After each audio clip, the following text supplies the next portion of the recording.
Hello, kids. Do you want to say hi to the kids? Hi, kids. We're about to watch the film Butcher's Crossing starring Nicolas Cage. It was distributed by Saban Films, which is who makes the Power Rangers. Great. Just FYI. That's not a good sign. We're trying something a little new here. It's going to be new on this recording. We're going to live commentary this movie. Jason Crockett and I just did From Russia with Love yesterday, but that podcast won't release until later. So, folks that are listening, we're going through the credits right now. I'm going to find a place for you to sync up with us. Saturn Films has just shown up. I think that this is the last one. Okay, I want to pause it here. On the screen it says Saban Films presents. What are you expecting as we wait for the people to get caught up? What are you expecting in this movie? A lot of blood. And Nicolas Cage. Just, I don't have high expectations. Just a lot of blood. The book was fantastic. It was a 5 stars, and it's a nominee for one of my top 5 books of the year. Just in case you were wondering. So I have a question. Okay. Is Butcher in the name, in the title? Is that referring to someone's name, or is it referring to people butchering buffalo? No, that's the name of the Butcher's Crossing is the name of the town. Is it called that because they butcher a lot of buffalo? No. I don't think so. I'm really nervous about the animal cruelty. Well, it's not that bad. I do have some interesting questions about it, though. We can talk about it at the end. Okay, it says Saban Films presents. That's where we've paused it. If you're watching, at 1:08. 1:08. Yes, on the timestamp. And I'm going to press start in 3, 2, 1, go. And now we're going. This reminds me of The Circle too, because there's so many different film production people on it. I just wonder if they did all that so they could get like a big star like Nicolas Cage as his name pops up. I hope he delivers more than Emma Watson did. Oh, he's going to. He's really good in this. I read some backstory on Nicolas Cage, and he bought like all these mummies and like, I don't know, just all these like weird relics, and he went bankrupt. And so he said he took as many jobs as possible to make sure he paid his debts back. And so I think that's why maybe he does like stuff like this. But he said he never just like phoned it in. He always like took the role serious. So, well, that's admirable. That's why I did National Treasure. Remember I don't know. Yeah. This is Will Andrews. He's leaving Harvard. Our country has left Harvard. It's sad. Yeah. We don't value education anymore. You might actually like this. Ugh. Here we go. Already dead stuff popping up on the screen.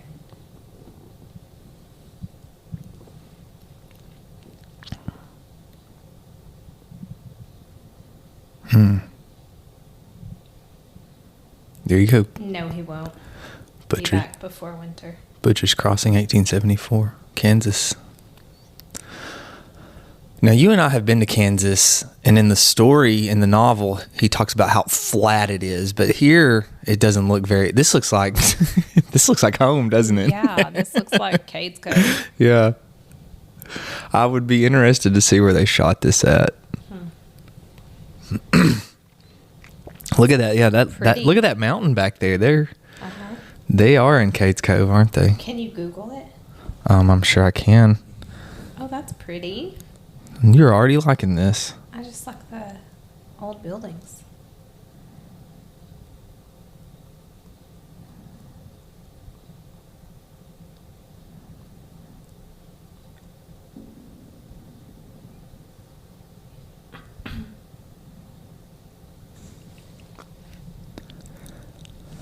It says that they filmed it in Montana, specifically on the Blackfeet Nation reservation. Interesting.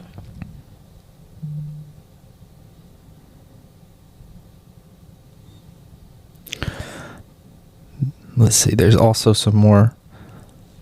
Nevada City, Montana, Glacier Park, Montana. So all of this was filmed in Montana. Not in Kansas, and you can tell. Yeah, like You why can wouldn't they tell. have just gone to Kansas? I feel like it would have been cheaper to film a movie. in I know. Kansas is like the flattest place I've ever been in my life. It was the most boring. So Oh, maybe gosh. that's why they didn't film it in Kansas. Maybe. It's just the most boring. I mean, this is like picturesque. Mm-hmm. Oh, Will Andrews. Ugh. Look at all that buffalo hide. Yeah. There he is.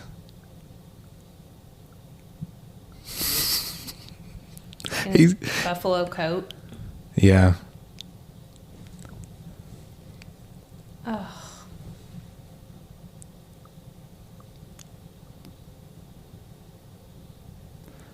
At the end of the film, they're going to give the statistics of how many buffalo were estimated to be in America before westward expansion and how many buffalo were left after western expansion, and it's going to be mind-boggling. That's so sad. In the book, I casted this guy to be Jim Carrey because he was supposed to be kind of kooky and weird. Oh, yeah. I think Jim Carrey would have fit perfect for it.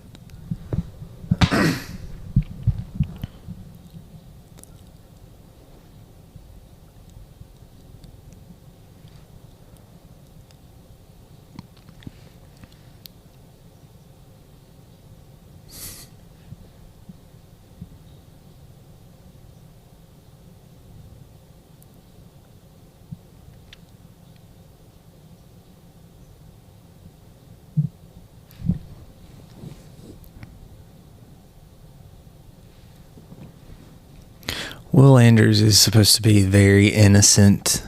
He's, like he said, he was a junior in Harvard. Mm-hmm. He's supposed to be very innocent. In the novel, he's fallen in love with Walden's poems about Aw. the country. That's why he's come out here. He wants to see America. And so he's supposed to be very innocent, very naive. He's gonna die, isn't he? We'll have to watch and Are find out. those this guy's eyebrows? Do you see that hair? I think so.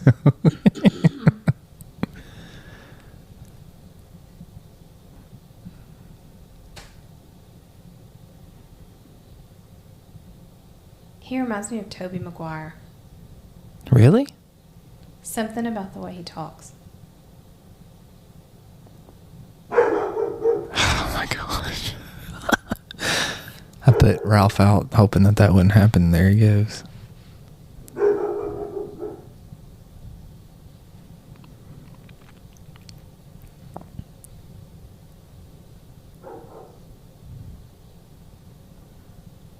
That man's teeth's very white to be a frontiersman.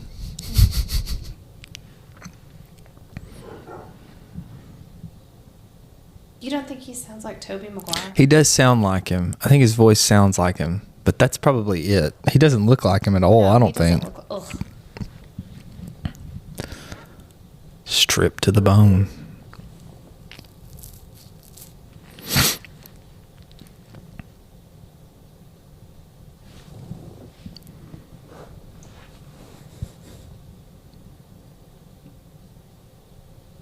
Do you think that this is a set, or do you think that there's somewhere that this like little area exists? Yeah, I feel like it's like Cades Cove. Yeah. Like like they've preserved this little historical town.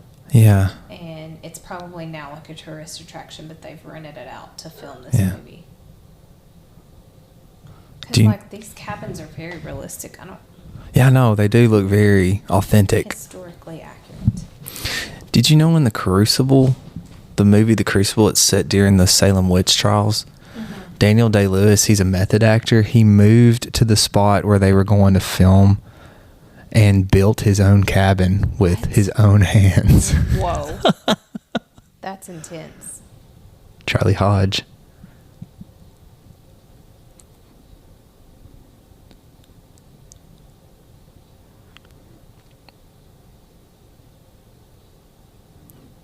Do you know what I love about Nicolas Cage in this movie? What? He's bald. With a beard.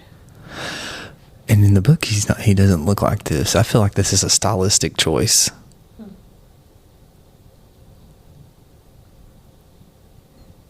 Charlie Hodge. Oh.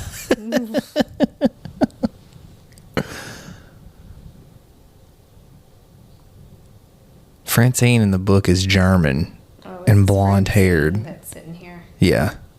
She a working lady? She is a lady of the night. But in the novel, she's in her off season, so she's like just kind of hanging out. Interesting. Mm-hmm. There's an off season for that? Well, that's another thing that I'm kind of like, you know, I told you that the book and the movie were different before we started watching it, is in the novel, Butcher's Crossing is basically just like 3 or 4 buildings. That's it. There's not, makes it look like a really like busy town type thing, you know, and it is not like that. So for Francine to have an off season as a working lady makes sense because it was like the slow time. She says that all the men are out on a hunt and she's already made her money. So she's very selective with like who comes to her. Yeah.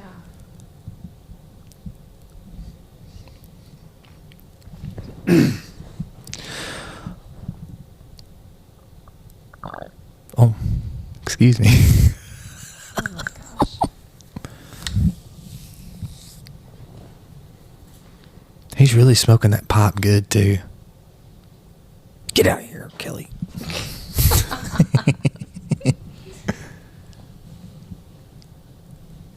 You know what I just realized? What? This is going to be a really long podcast. It will be, but it'll be okay.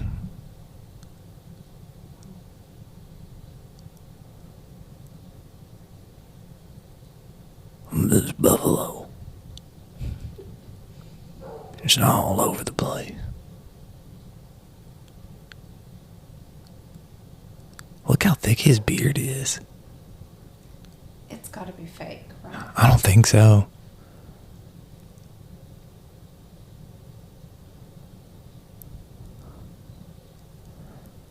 It's important to remember that Charlie lost his hand in the mountains. Because he doesn't want to go back when they're about to make a plan to go back. In the mountains of Kansas? Of Colorado, yeah. Oh, Colorado.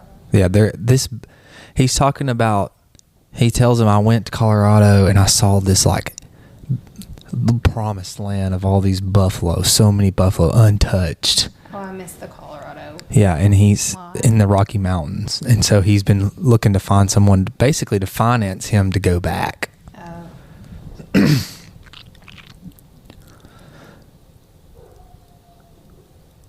And I told Crockett, Andrews kind of reminds me of the prodigal son because he's left Harvard and Boston where his family is, and they've basically given him like $2,000. Oh, wow. So he comes over here extremely wealthy. But then I hope he does return and doesn't die. I'm already sad.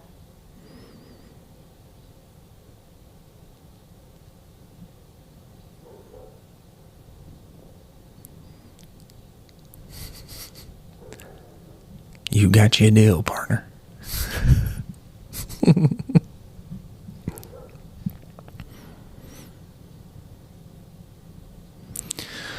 Okay, I didn't notice this the first time that I watched this, but they're talking about, I don't know if you noticed Francine kind of held onto his hand a little longer. Yeah. So Francine's she's gonna have a crush on him, like a legitimate crush. And in the novel, she's going to take him up to her room. Well, she's going to do that here too. But she doesn't really talk about it on the movie. But she tells Will, like, you're untouched. You're so soft. Your hands are, I'm so used to these rough, calloused men. And so she's like taken by him because of his innocence and because of like. Sad. This movie's making me sad. Why? I'm just a pansy when it comes to movies. No, you're not. You watch movies all the time. Not pansy movies. I don't watch like rough and tough. It's a coming of age.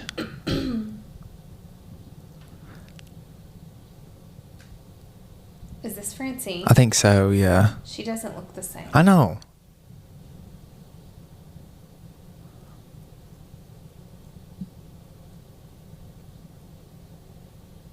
She doesn't look German to me in this either. In the book, she speaks German sometimes too. What? You can tell he's so innocent. He's like, I don't know what to do.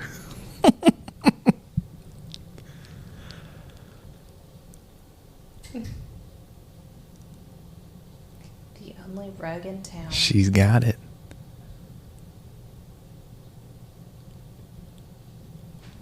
He's risen her up. Oh my gosh. This is hard to watch. This is like the Riz that I see in the high school halls. Bless him. I think you're really pretty. You're the prettiest girl I've ever seen.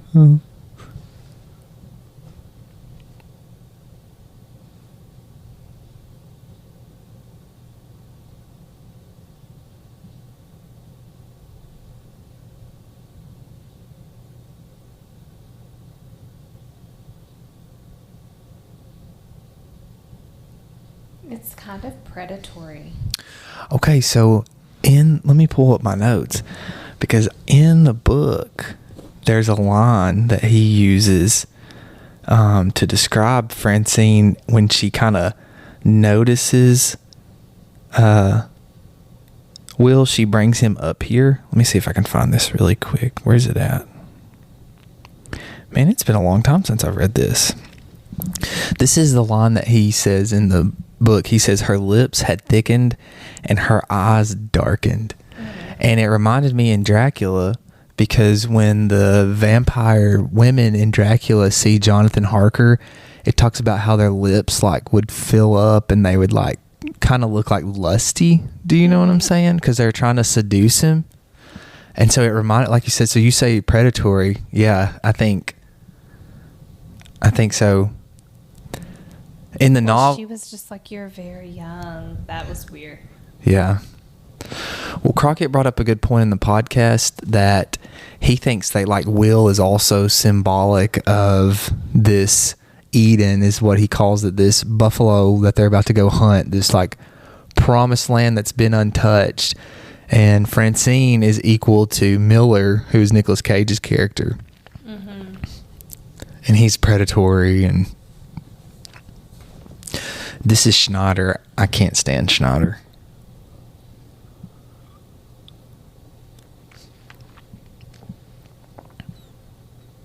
Look at his glasses. I like them. So, what is Francine to Nicolas Cage? Is she like his girlfriend, or? I think the way it reads in the novel is like this is kind of their hangout spot, and she's kind of just like their friend. Mm-hmm. She just kind of hangs out with them because they're in the novel. When he goes into this room, they're literally the only people in the room. So it's just kind of like, these are the people that just come in here and who I hang out with.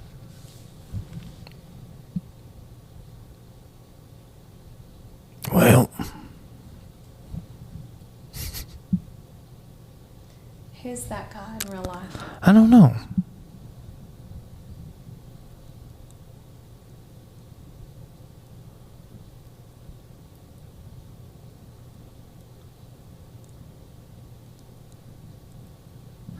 See, he's better than Emma Watson in The Circle.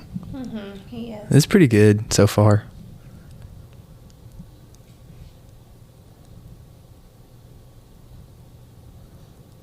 You know, I actually think that you might end up liking this. Not having read the book. Yeah. I think you might actually like it.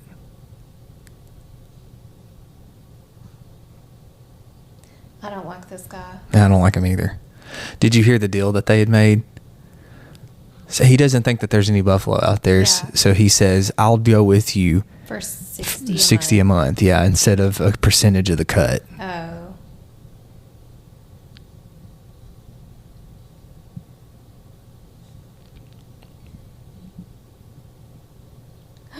Brutal. Oh my gosh, that's so sad. Look at them. They didn't do anything.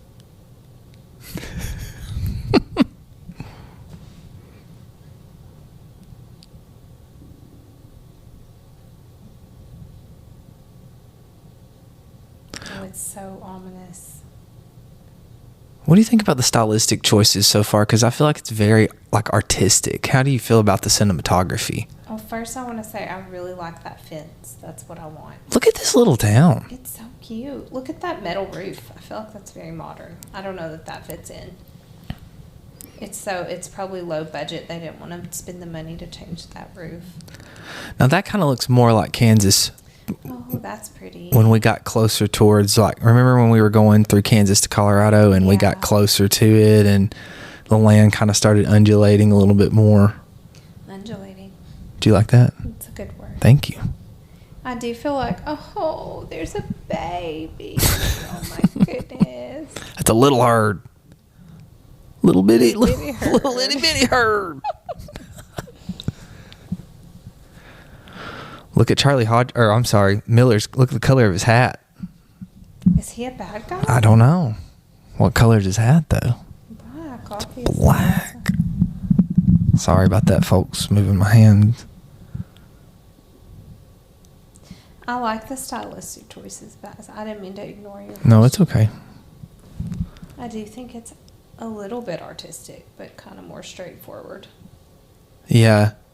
Like, The music to me, right now, is fine, but it kind of almost has a horror movie type soundtrack, especially when they get into the hunt and stuff. mm-hmm. A horror movie, huh? Yeah, just kind of that violin where it's just I don't know.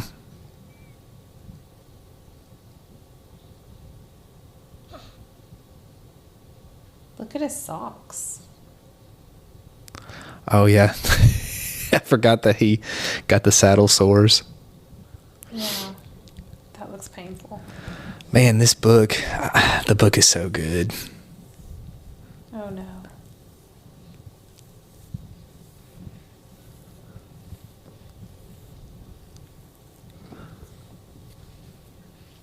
You just think about Will Andrews, his character change. He started this trip, we were talking about how innocent and young. Mm-hmm. And this trip started he's already had his encounter with Francine, right? And in the novel, he gets embarrassed because she's a prostitute. Mm-hmm. That's why he bails out on her. He's like, Yeah. I shouldn't be here. I'm not doing this. Mm-hmm. And he leaves. But so he's had that experience, and now here he is. He's got the saddle sores. He's becoming slowly Ew. becoming this man. What if I just shaved my head like that? Ugh. I probably should. He's toughening his, literally toughening up. Mm-hmm. The book With is his so saddle good. Sores. Golly. Look at Nicolas Cage wrapped up. His character's wrapped up in buffalo. Charlie Hodges reading his Bible. Drunk.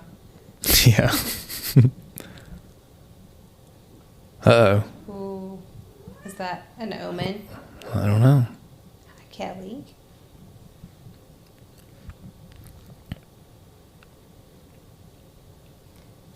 I'm going to have to go take my contacts out. Let me go do that. All right, well, Mary Beth goes and changes her contacts. Right now, the party is just, I mean, that looks a lot like New Mexico to me, but probably like Colorado type stuff too.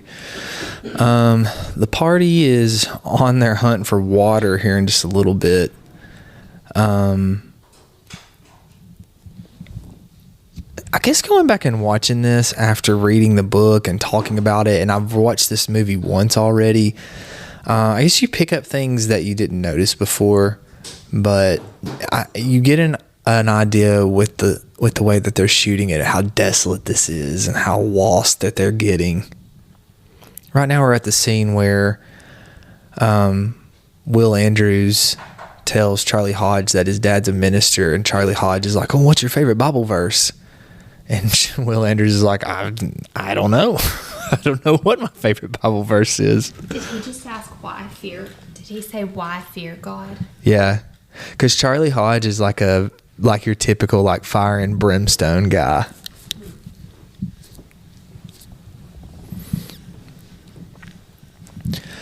I will say this too. Charlie Hodge's character in this movie is completely different than in the book. You know, we were talking about, this looks like they've set this up here like a set. We were talking about how that one town looked authentic. Oh no, what's going on? What is that? Oh my gosh. I don't remember this part being in the book. Who's they? I think he's talking about the natives. Oh wow, okay. See here the soundtrack. Holy moly.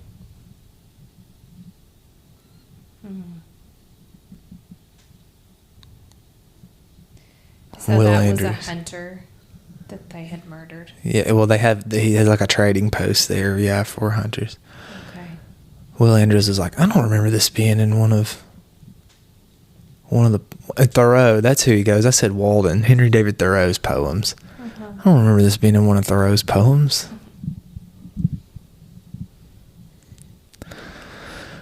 Excuse me, guys. I think that this is a scene. This scene is in the book. And Crockett and I talk about how this is them. They're coming upon themselves right here. What? Because they're looking for water. Oh, like their future selves? Mm-hmm. Oh, gosh. Oh, no.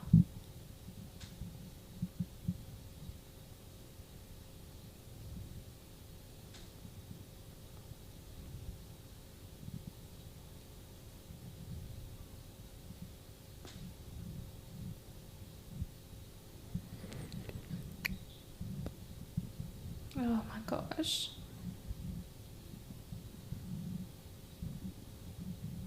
That's so sad. Those little babies.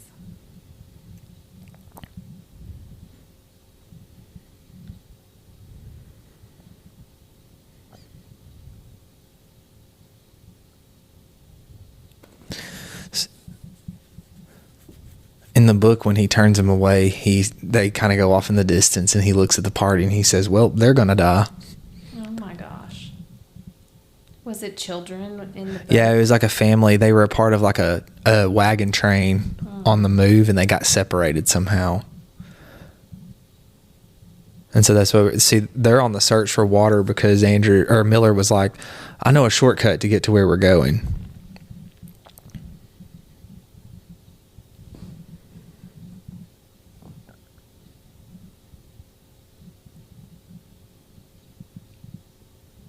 Here you go. This is your big decision. What would you have said?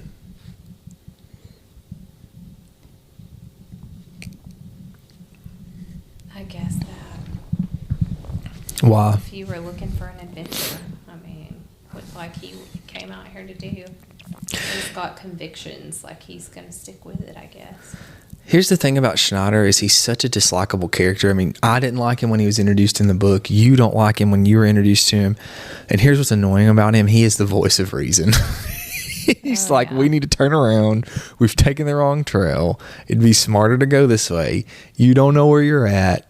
you're lost. He's just the voice of reason, and I think that makes him more annoying. Like, you can't help but agree. Yeah. Wow, but look at the stars. Do you think that's really what it looks like out there? I think so. Yeah, I've seen those pictures of Yellowstone, and they don't have really have the light pollution there. Oh, that's so sad. This is gonna make. Why did you make me watch this? So in the book, they have oxen pulling the wagon, not mules, and they are talking about how the oxen's tongues are swelling because they're so thirsty.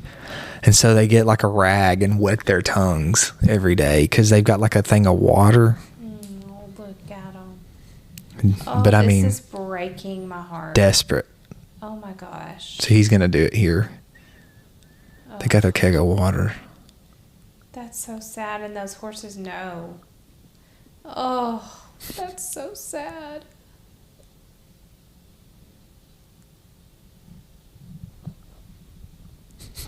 Charlie Hodge. Well, I don't think they're going to last another day.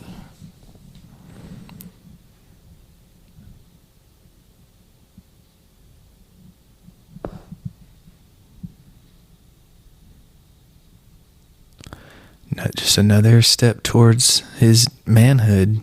And then he dies. And then he dies. He does die. I knew it. Does he, though? Yeah, you just said it. What do you think about the landscape? Okay, good change of subject. He's going to die right here, actually. Oh, look at him. This reminds me of SpongeBob. Water! Why is he by himself?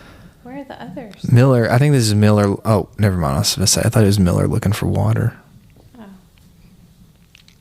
In the book, Miller's would separate himself like that, and John Williams kind of talks about how he'll be up on a hill looking around, and he'll be like, I think there's water right over here, and then of course they'd go and it would not be there.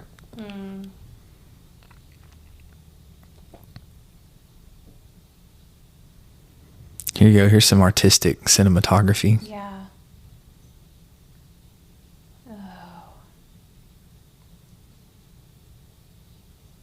Well, they can't all die yet. We're only 30 minutes in. He's about to ride off that cliffside, though. Look how refreshing that water looks. His poor horse.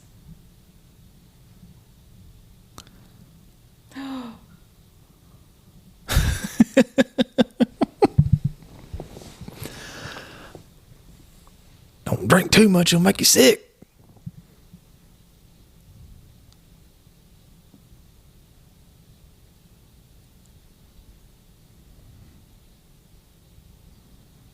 That's what he tells him in the book. He's like, don't drink too much, it'll make you sick. And then he gets sick and throws all his water up. Oh.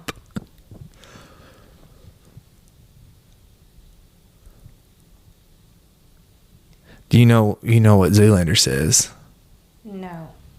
Can't say I do. The essence of life is water.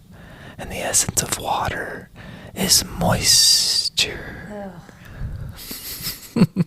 That's going to be triggering for some people. This is ASMR. Stop. Butcher's Crossing. Ew. And the wagon going down. Ugh, the mouth noises, I can't. We're happily married, I promise. That was you. That was not. Look at there. That looks like places we've been. But wait, did they actually find that water, or was that? Yeah, no, they found it. Yeah. Okay. So we made it. So far, yeah. In the book, when you're reading it, every decision Miller's made has been so questionable. Are they lost? I mean, how do you feel about that right now? Do you think that same thing? They're lost. He doesn't know what he's talking about. Yeah, I kind of feel like they're wandering a little bit. How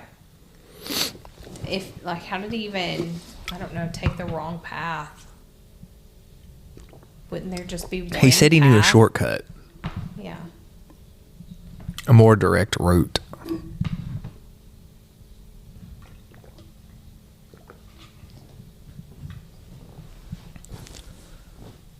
And look, the unlikable guy's being nice and waiting on him to catch his breath. What do you think Will Andrews is thinking right now? Didn't. He's thinking like, I gotta do this. I can't let him down. You can tell he's just pushing through. Look at him. What's wrong? I mean, he is. Remember, they said he was soft. Remember, that's what Francine said? Yeah. So soft. Definitely So untouched. And he's here with these rough men.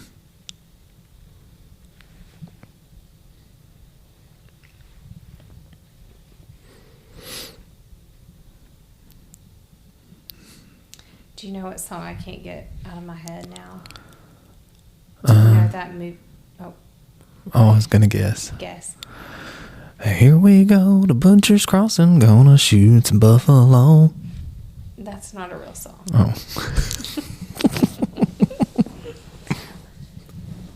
That was pretty good, though. Oh, was it? Miller, Andrews, Charlie Hodge, got Fred Schneider coming in tow. Oh my gosh. I think you found your new calling. Thank you. No, I was going to say. Buffalo and Butcher's Crossing, Buffalo in the Rocky Mountains. Forget it. No, what were you going to say? I'm sorry. Look at all this buffalo. Look at all those chickens. What were you going to say? What song? That movie, The Ballad of... Buster Scruggs. Where he's like, the water. Yeah. So I know Jason Crockett's listening to this, and I keep telling him how good The Ballad of Buster Scruggs is, and he keeps saying, I'm going to watch it, I'm going to watch it. The most haunting movie. Oh my goodness. I still think about that guy that doesn't have any limbs. I know, I told him that. Oh my gosh. I told him it would be good, like, because, you know, it's got those vignettes or those little short stories, essentially. It'd be good to show in class, like an AP class. Do not show that in class. You will scar those children. She's just saying that because, as Guy Montag says, shouldn't we be bothered? No. It has bad language. You should not show that to people's kids. So excited. So Miller has been justified. How do you feel about that? Yeah. I mean, I'm like on his side, but should I be? I don't know. I mean, sure. no, it's up to you. I was kind of on Miller's side in the book. His character in the movie's a little bit different. He's portrayed just a little bit different. Mm-hmm. I think in the novel, I feel like he was more noble. In the book? In the book, yeah. Maybe people will disagree with me, but I feel like maybe just a hair. But when they get to the Rockies and the Buffaloes there, and he's been justified, he definitely turns into a different character. Because I think he's been like, see, everything I said was correct. Do you know what I mean? Yeah. Like he's like him just saying just now, what wasn't so bad. Yeah. They just almost died a few times. Yeah. I knew what I was doing. Like he's just so determined to be right. I really don't like this guy. Schneider. Yeah. He has some redeeming moments, but... What do you think about Charlie Hodge? I like him. In the novel, Williams never calls him Charlie. They always refer to him as Charlie Hodge. I'd be Charlie Hodge's friend. What about Will Andrews? He kind of annoys me. Why? Well, I don't know. Right now, I just feel like he kind of... Why did he look like he was like sneaking that in there? He was scared because nobody's ever crossed Nicolas Cage. That's what he's thinking. He's thinking this newbie kid has come in here and he's like questioning. What's that guy's name? Miller. And that you don't do that. Don't you think that's what he's thinking? Maybe. Look at his riding boots. I know. I just think he just like doesn't fit in. Well, he's a Harvard guy. I know. And it's just annoying because he's like come out here and trying to like be one of these guys and he's just not. And well, I don't think this is really what he bought into. Do you know what I mean? I think that he thought that he was going to get like this little like tour, like a camping trip almost. you know? And I don't think that this is what he was like really expecting. Well, that guy tried to tell him. That guy, what was he? Like the hide guy, the hide salesman? Yeah, McDonald. The guy that buys the hides. He tried to send him out with one of his crews, like a 4-day trip. He knew he was so soft. He couldn't handle it. Something you just gotta feel. That seems like such a Nicolas Cage line.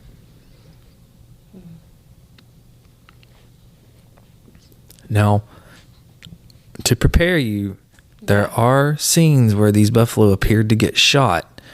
I don't know how they have acted these scenes out.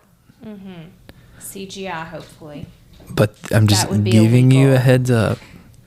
It's not as much as you think, but there are scenes of that. Just be prepared. Okay. It is a buffalo hunt. Yeah. Kind of figured that would happen. I did read that the Blackfeet Nation that it was talking about, that this is their private herd of buffalo that they're using. So they for the have, movie. Like, buffalo that they are buffalo protected? Yes. So where do we get like bison burgers? People that farm some of them. Oh, okay. There are bison farms. In the wild, Yeah. Mm-hmm. Good. You know, that's one of my regrets when we went to Rocky Mountain National Park. And what is it? Is it Estes Springs Estes or Park, Estes Park? That's what I thought. Yeah. That restaurant, I could have gotten that bison sirloin. I should have done that. Yeah, probably. It's probably going to be like the only opportunity. Yeah, we may never go back there. You know, I was just thinking about us driving through Boulder the other day. Oh, look how beautiful they are. I liked Boulder. Boulder was beautiful. I'm glad that we kind of got lost. And remember we went through that ghost town? That was kind of weird. Yeah, that was It was crazy. abandoned, yeah. Wow, look at them.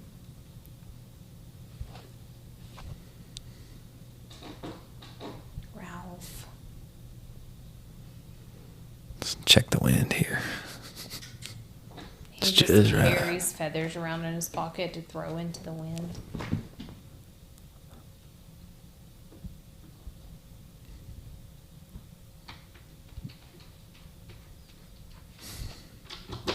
Oh my goodness, Ralph. What?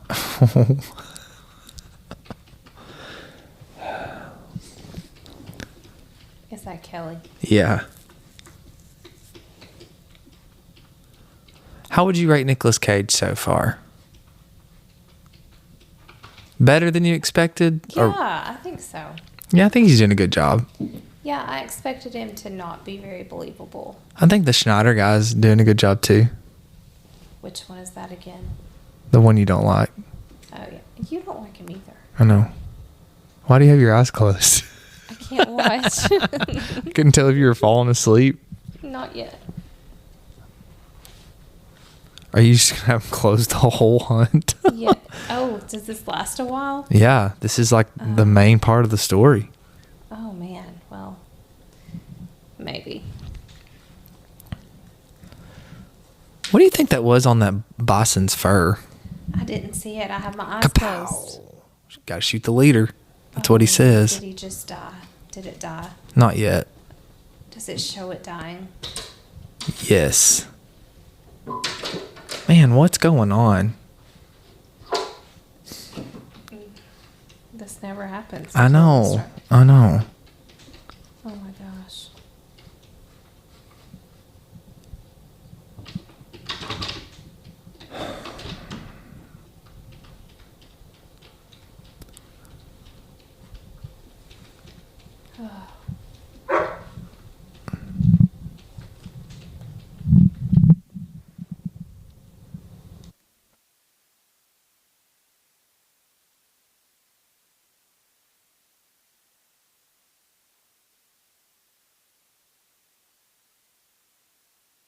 There goes the buffalo. We're letting the dog and cat in. I meant to mute that. So Miller has just killed his first buff. 1 down, thousands more to go. Oh no. His goal is to take out the whole herd. What? Okay, he's definitely a bad guy. Oh my gosh. That's what I'm saying. What do you think that they did? Do you think that was like a robotic buffalo? You know that they couldn't just kill him. Unless they were like, maybe they needed to manage. They're like, what happened? Oh no. While we're looking at bison, just want to shout out to Lipscomb University. He got him buffaloed, by God. Honey. Oh my gosh. Go get me a gun and water. That's what he said. I'm going to be here for a while, son. Kapow. Oh, this is horrible. I can't watch this. Here you go. Think of our fans. We're doing it for them. This is the Lord's work. Okay. I would not consider it that. See, the Lord giveth and the Lord taketh away. Oh. They're so innocent. They're just like doing buffalo stuff. Well, he's got him buffaloed. And now a car's coming through. What is going on? Well, that's not unusual. That is true. That's a helicopter. Oh, that is a little more unusual. Oh my Look gosh. at all of them. Them. And Look that how one many. is just standing there like, what's going on? This is so Nope. sad. Oh, gun's hot. Look at the look in his eye, though. He is like brutal. He's transformed, hasn't he? Yeah, to a ruthless murderer. And what do you think that boy thinks of this? Do you think it's like his dream come true, or like I think like this is the worst? I mean, I'm thinking in the mindset of this time, and he's probably just thinking this is part of it. You know, this is just part of the job. We've come here to kill these buffs, and that's what we're doing. I want to think that he thinks that he's with a master right now. Do you know what I'm saying? Like, Miller has brought us here, and he's found this untouched buffalo herd. And like Jason Crockett says, in this Eden. Mm-hmm. And now he is just wearing them out. I think he thinks he's with a master. And I think he's thinking about how rich he's going to be. Mm-hmm. Greed. Greed. I think this there is you just like a depiction of just American greed. That's what the story's about. How much is enough? When is too much too much? I think it's super ironic that they filmed this on native land. Why do you think that? Well, I don't want to get too political. To go ahead. No, I think that this is our forum. I think that I can't watch this. Oh man. You can listen to. No, I don't want to even do that. I might take this earbud out. Ew.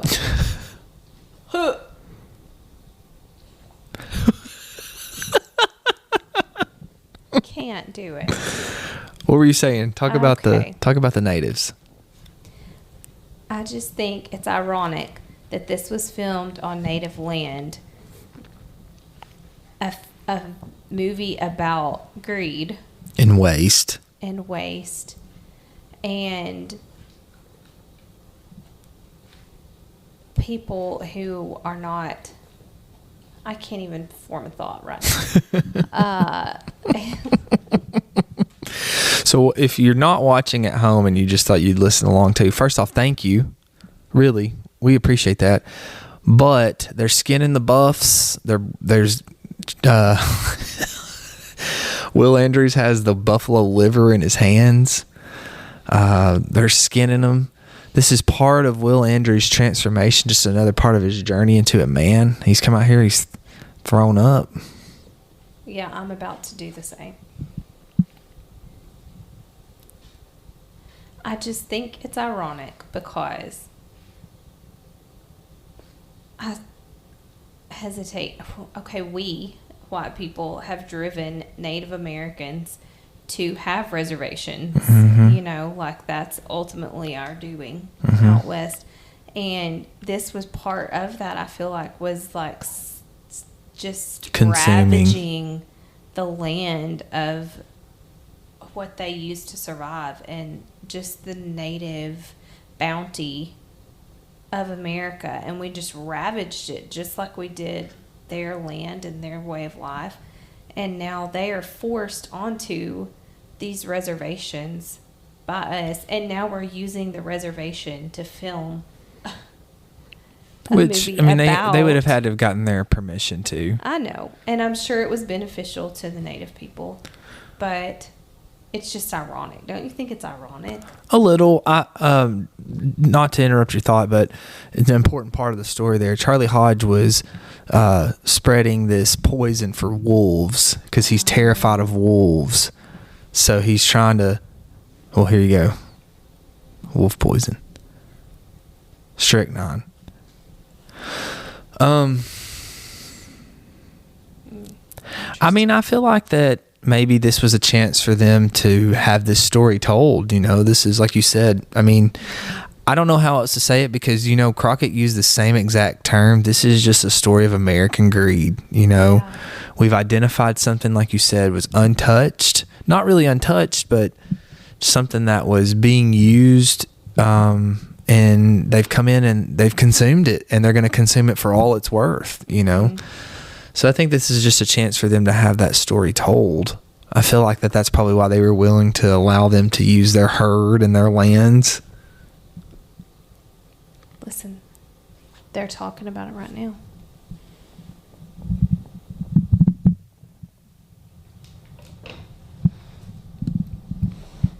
No thing is permanent.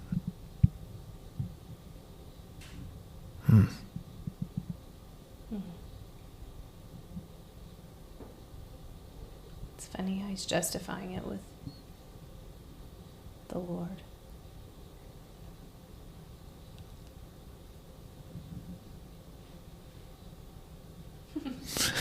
Who's Fred?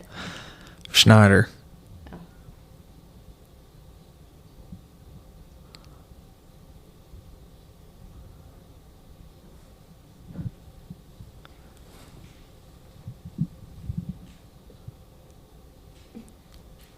There he is. Just pranking the boys. And now we're sitting around the fire, had our first big buffalo hunt.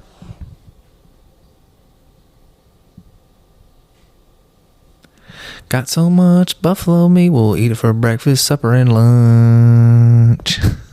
That didn't rhyme. I thought it was pretty close. Hunt and lunch. That's pretty close. No, meat and lunch. No. I was rhyming lunch with hunt.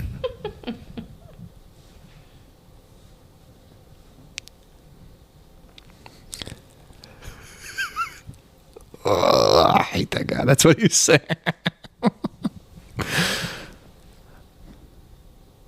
Uh-oh. He's about to press some buttons.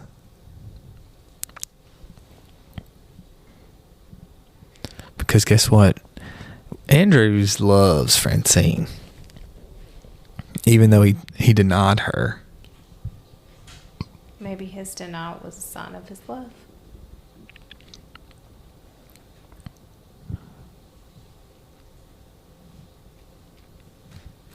Uh-oh.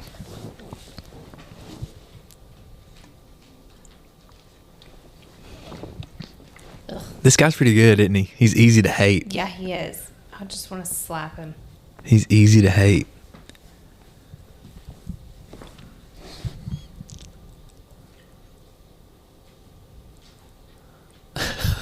Miller's like, are you kidding me?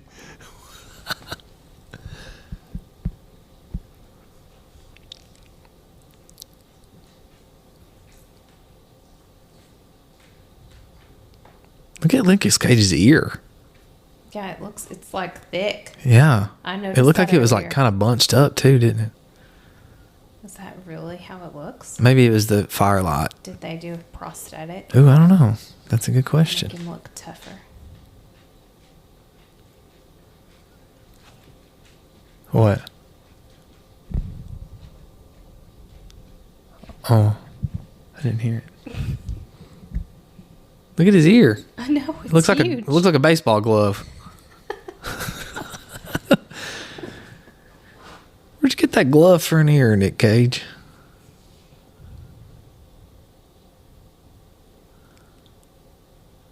So does Nicholas Freudian slip. Nicolas Cage? I just can't remember Well, his it's because name. Schneider won't stop saying Pecker.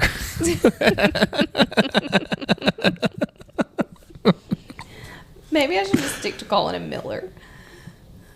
Does he love Maxine or whatever her name Francine. is? Yeah, Francine. You're really struggling with names. I don't do think so. this at I don't work, think too. so. Oh gosh, No, is he's that just one taking a about to bath. die? No, look at him. Oh gosh, they're gonna kill him. Maybe. He's enjoying his death bath. No, Andrews is learning the Well, ropes. why are they still there? Why are these buffaloes still there? Because they're buffaloed. What does that mean?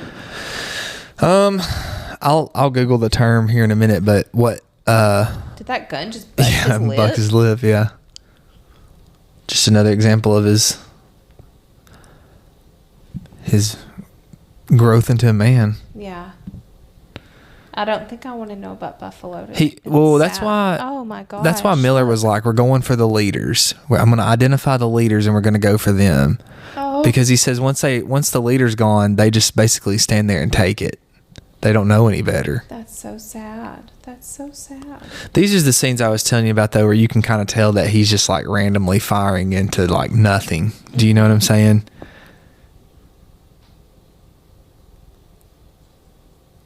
And this guy's like, again, the voice of reason. Yep. Like, don't be wasteful. Don't be greedy.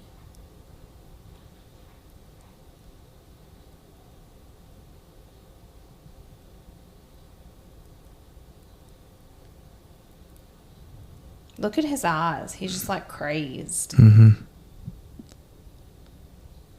He is good. Yeah. I believe him. I believe he would shoot Fred. What a reaction. No, I do think that Nicolas Cage is really good. I think that it's an interesting stylistic choice to have him bald. Mm-hmm. You know, mm-hmm. I do think that that's interesting. However, like you said, I think Nicolas Cage does a really good job of portraying. I think maybe because he kind of has crazy eyes, like portraying that like he's like lost himself. I know in the novel that moment where he says, "If you don't skin these buffalo, I will shoot you."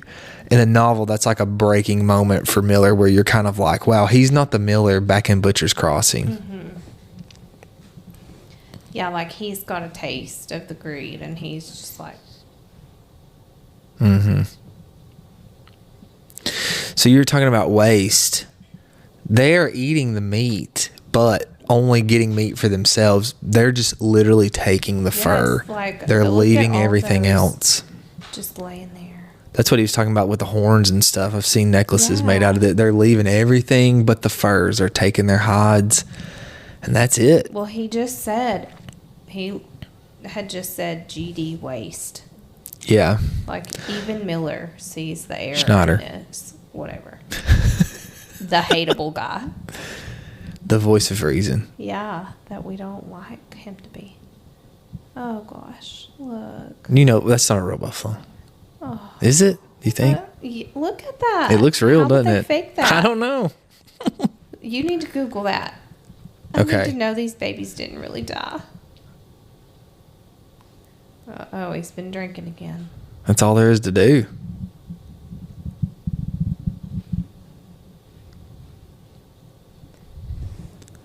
This is my Miller.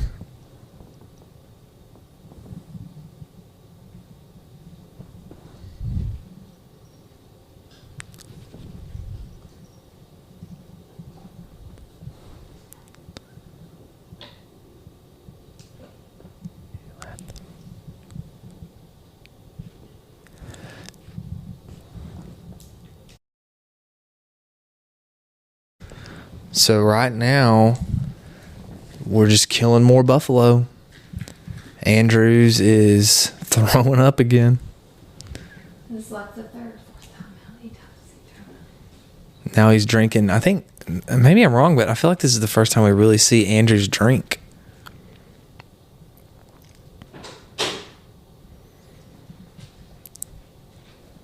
I don't remember seeing the scene yet, though, that Crockett and I talked about in the book where Will is covered in blood and goes and is like essentially baptized. He's trying to clean himself and he can't. He's just still got that blood all over him. An interesting stylistic scene here with Nicolas Cage wrapped up in the buffalo fur. Him and Francine.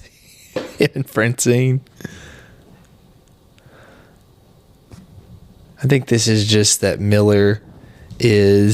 this is his world, and I think that Andrews knows that everything is left to him. Thank you, Ralph. Man, he's losing it. Miller is losing it. Keeping his eyes on Fred Schneider.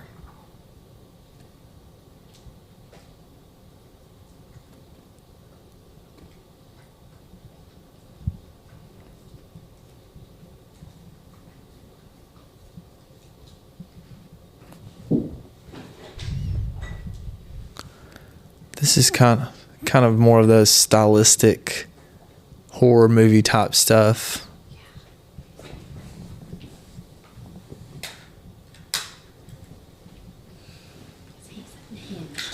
Charlie Hodge or Miller? Well, both. Yeah. Different ways. Well, you really missed a good montage there of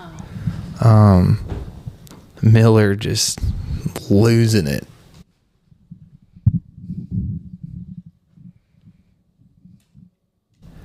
Look at him. Look, he's like, I'm getting sick of buffalo meat. Ew, is he eating that raw? I think so, yeah. Holy cow. He is unhinged. What's that guy doing? No, Ralph. Ralph, no.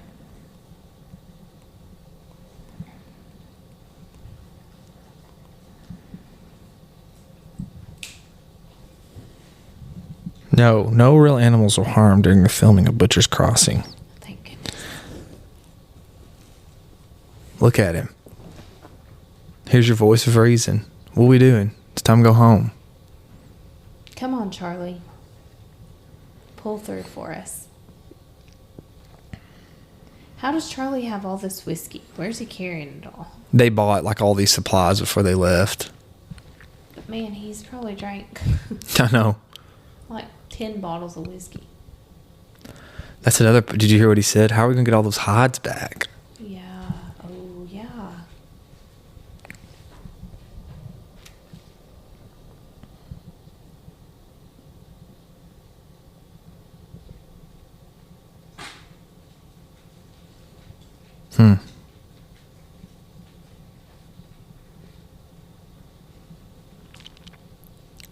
Voice of reason.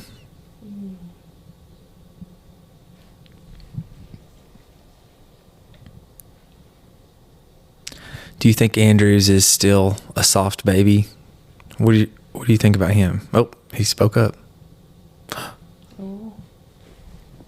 Oh.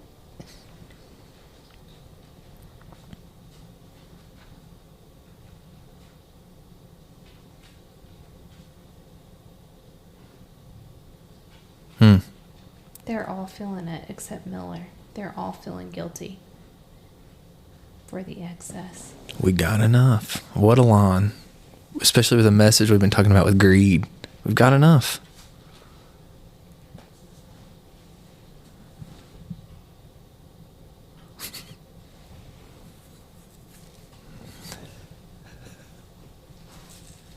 Look at his face. I came out here to do two things, to shoot buffalo and chew bubblegum, and I'm all out of bubblegum. What?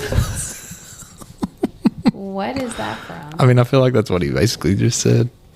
Oh my goodness. This says no real animals were harmed during the filming of Butcher's Crossing. While the movie depicts the killing of buffalo, the scenes used faux dead animals with entrails and blood. The film was shot on Blackfeet Nation land, and the Blackfeet Buffalo program provided animals for the movie. Tribal members also helped herd the animals and educated the actors on how to properly skin them, but the film avoided graphic depictions of the slaughter itself. It goes on to say, the movie story, though fictional, is based on the 1960 novel Butcher's Crossing by John Williams and is mostly historically accurate. The film takes place in the 1870s, exploring themes of greed, environmental destruction, and the clash between humanity and the natural world. The film also touches on the historical context of the buffalo hunt, its impact on the environment and Native American communities. There you go. Andrew's just trying to get that blood off of him. He's disgusted.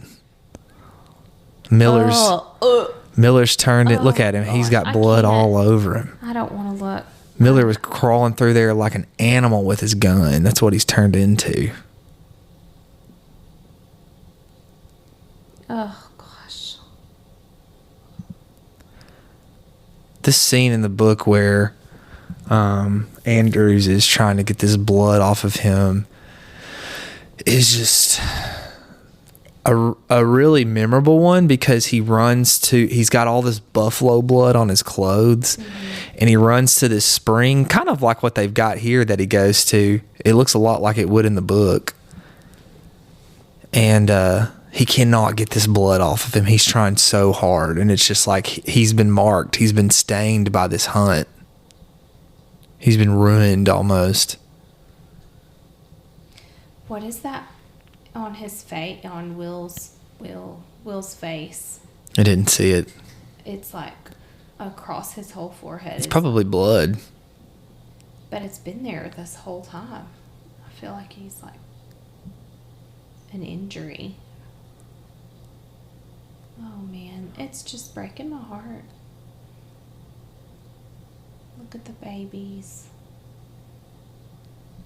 What's going through his mind? He's about to spook them, isn't he? He's gonna sabotage the hunt.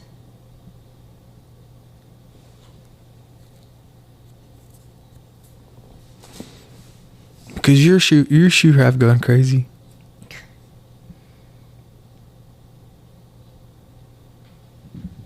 I wonder if he's asking that because he's eaten all this buffalo meat, and maybe he thinks he's going crazy. Is he trying to shoot Miller?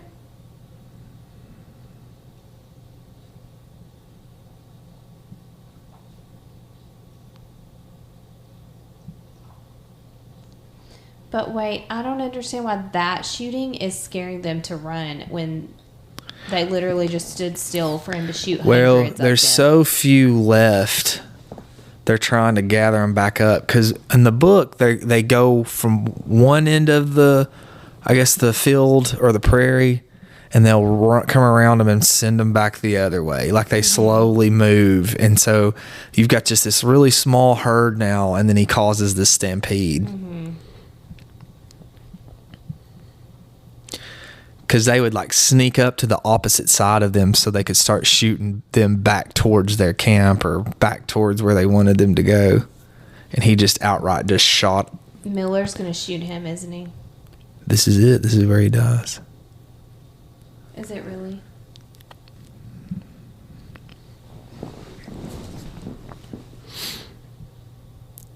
Dad, gummit.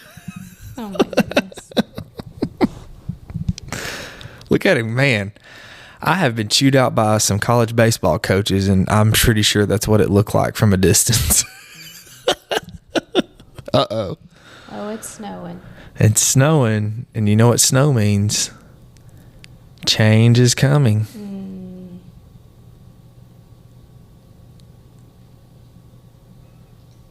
Look at his horse.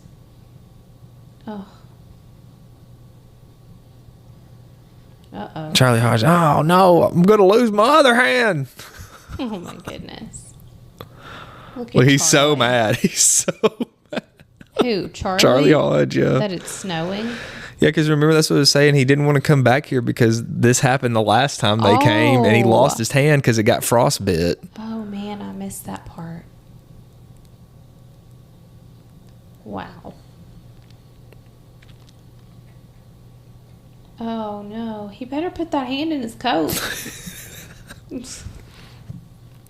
Oh. Got the buffalo hide. Look at that buffalo suit. Was he just frozen to that wagon? No. Oh, he was just like in shock or something. Yeah, Charlie Hodge's character just, well, we'll have to wait a minute, but in the book, his character after this is just so like distant. Mm-hmm. He's almost mute. Like he won't talk to him. He kind of sits and mumbles to himself. Yeah. What did they do? Just lay on the ground and cover up? They've quickly sewn these, like, just kind of tacked them together and essentially made these sleeping sacks out of buffalo fur.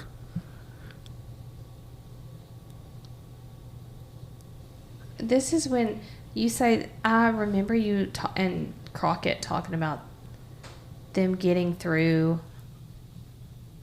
this and then he dies. You remember that? Yeah. Look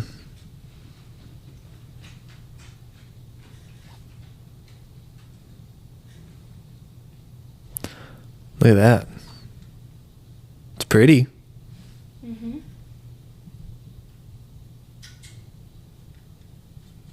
Wow. Shaving his head. Shaving his head. Do you think that's symbolic that he's like keeping his head so clean shaven when this is like, I mean, it's literally life or death. Mm-hmm. But he's worried about shaving his head. I wonder if they've chosen this to show how tough he is, because he is shaving his head just a straight razor, and that would be so painful. Well, but that's how they shaved back then. I mean, I got to shave my head tonight or tomorrow morning, but if I did it without shaving cream, it would hurt so bad. But I think it's like he's so like unbothered by this life or death situation. He's like just shaving his head, like doing his normal routine. I just think in the book when this happens, it's just like Miller feels like he was made for that. You can tell he's loving every minute of it.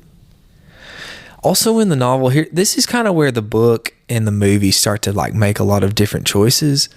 Schneider will not bundle up with them. He refuses to. He's so mad that it's snowing because he's been trying to tell them, we have got to go, you know? And so he essentially goes off on his own by himself, and they don't know if he's wrapped up. They don't know what's happened to him. They just have an idea of the general area he went to. And so when they pop out after this blizzard's come through, they go to look for Schneider and they think he's dead. And he just kind of pops up out of the snow like he had covered himself up in his own way. So this is kind of where there's some differences. Oh no.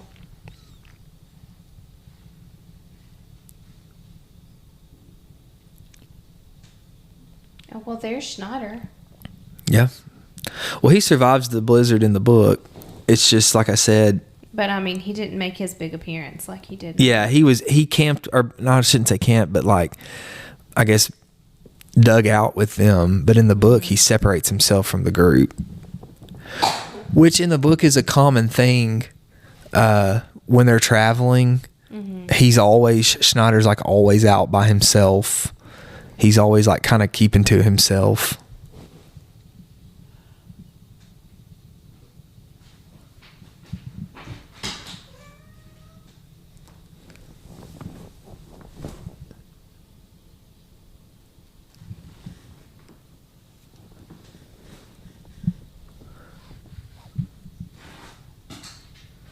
Six to 8 months. They're going to be here for 6 to 8 months.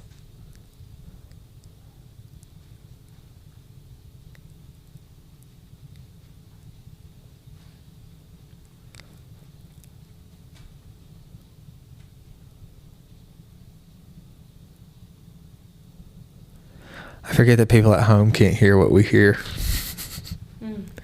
Oh, yeah, because we're quiet. Like, I'm getting into it now. Now that the killing has stopped. So what's happening is they're arguing about how are we going to get back? Schneider's pissed off. To be honest, he has been this this whole movie. Miller's told him they're going to be here for 6 to 8 months, but Schneider's going to have a realization. I'm getting paid $60 a month. He wants it now. So Schneider at this point thinks, I've won this deal, you know? Mm-hmm, because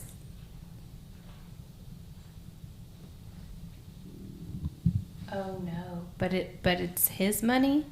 So Will Andrews is essentially financing this whole trip. Oh my goodness. I missed that too. Well, that's what I was telling you. Whenever he's like in the bar and they're making the agreement, you know, and he's got all the money, yeah. And Miller back in Butcher's Crossing is like, you're gonna need about $600 to really have what we need to get out there. And Andrews is like, I got that, no problem. Yeah, I can do that. And he's like, well, we need to hire Skinner, and he's like, I can do that, no problem.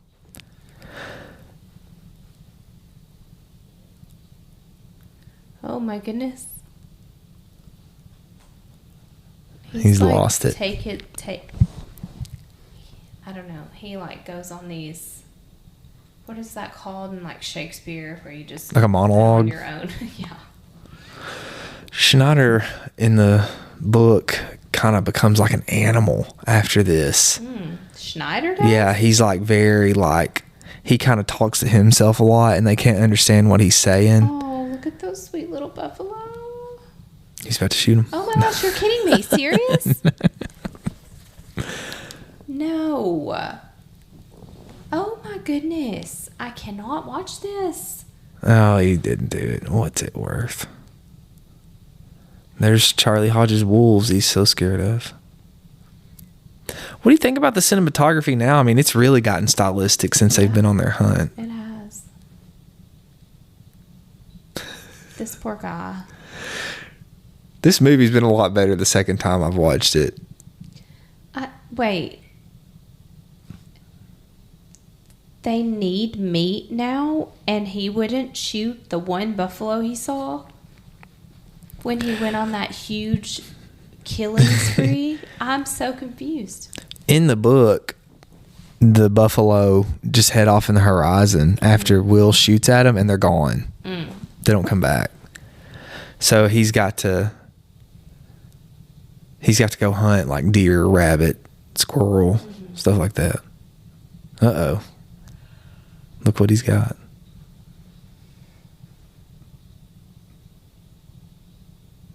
That's my Bible. Oh, no.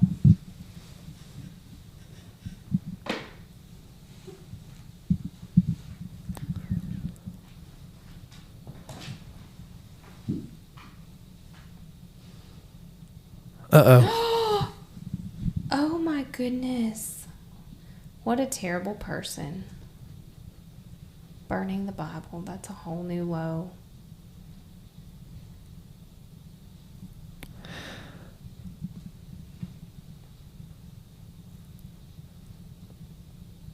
Bleeding blasphemer.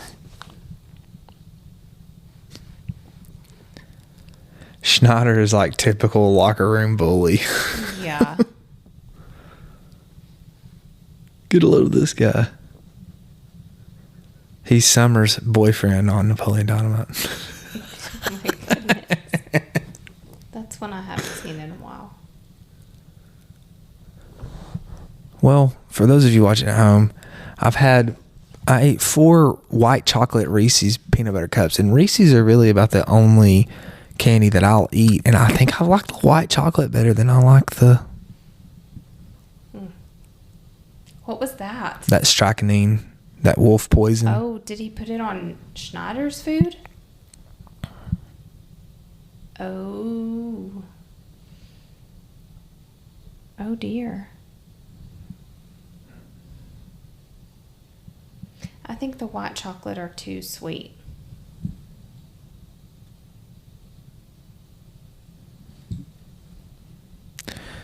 So, this scene doesn't happen in the book, just FYI. Charlie doesn't kill him in the book.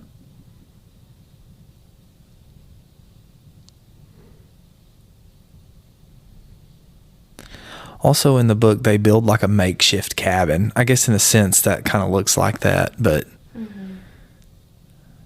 they make this like makeshift cabin that they're living in. But Schneider, I think, in the book is removed from them in the cabin. He's kind of like always just apart from them. Oh, man.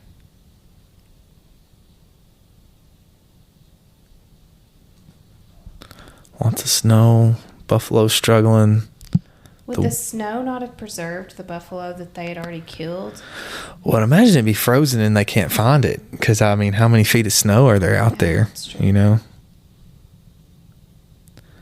You got to think that they made that scene where, just to kind of talk about that, like, animalistic rage that Miller was going through. And how he was just so greedy, and now he's not lost it all, but could potentially have lost it all. And so he has that buffalo in front of him, and he's kind of like, what's the use, you know? Yeah. Oh.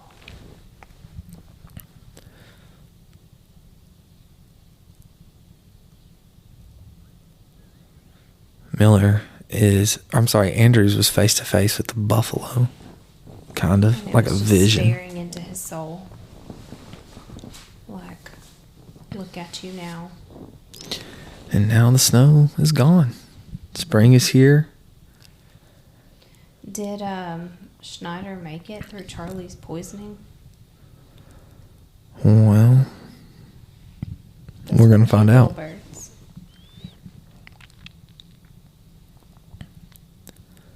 Here he is right here.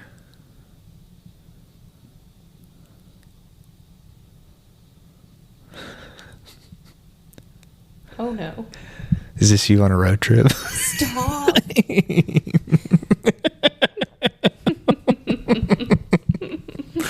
You know it's not far off. Something's not right. I got the stomach up above. What does that even mean? I figured they would have pretty good stomachs. He's gone crazy now.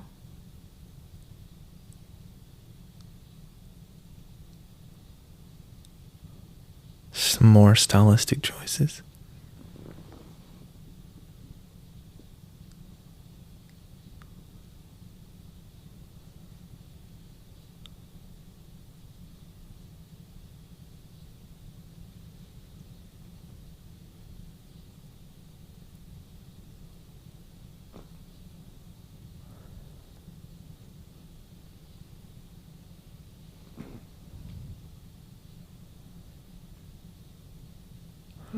This reminds me on James Bonding when they do their commentary and they both get really into the movie and it's so quiet. Oh, he got a deer. There's a little one too. Yeah, he's carrying it with one hand. I like how you're not as upset with that deer. Well, it was already dead. I didn't have to watch him kill it. And it like, looked soulfully at him like so instantly. And then he just shoots it like he's heartless. Greedy. I kind of want to sit, you know, you got me that robe for Christmas. Yeah. What if I got a robe like Nicolas Cage has been kind of walking around with, that buffalo coat? Oh my goodness. Hard pass.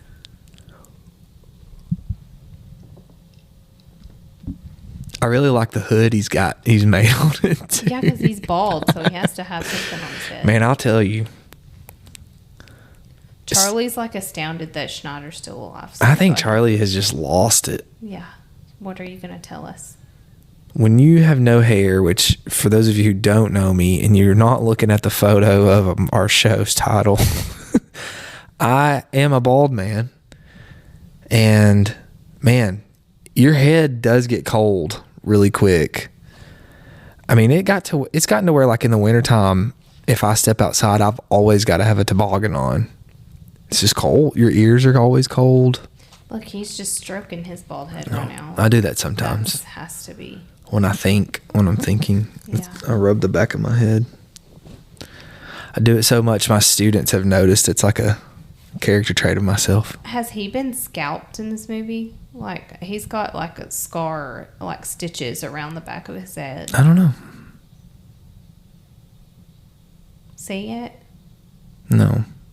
It looks like railroad tracks are all around his head at the base. Maybe he missed a spot shaving. No, it's been there the whole movie. I've noticed it multiple times.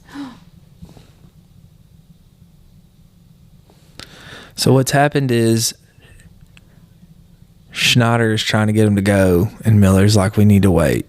Mm-hmm. We need to wait and let the snow in the pass is not melted yet. I like how every time they show Charlie Hodge, though, he's like up in the corner like a creature. You know, like... I know, he looks like Gollum. He's like all like... In any dialogue he's had so far, he's been like... Bloody blaspheming. That's my book.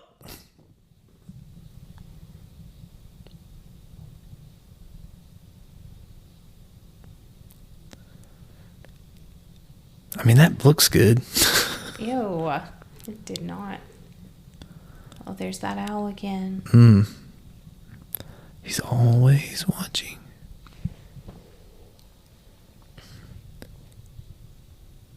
Uh-oh. Is he looking for his whiskey or his poison? I think he's looking for his poison. It's mealtime. He's ready to give Schneider his next dose.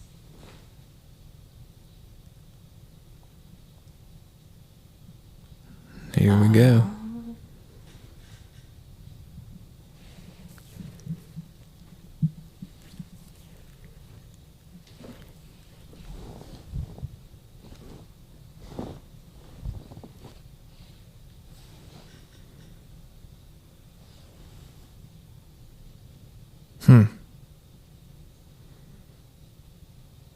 So right now what's happening is Schneider has kind of found out that Charlie Hodge was poisoning him,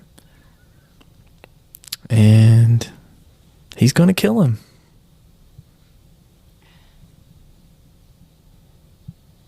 So if it makes you feel any better, this does not happen in the book. Not really, because I'm still having to watch it. Yeah, this is a brutal scene. Yeah, the whole party makes it in the book. Well, they make it. And then Williams died. Through this here. Williams, there is no Williams. Oh, what? Andrews. Will Andrews, yeah. Oh my goodness. So if you've got that on your bingo card, the next name we're looking for is Smith. Very funny. Where's Charlie Hodge?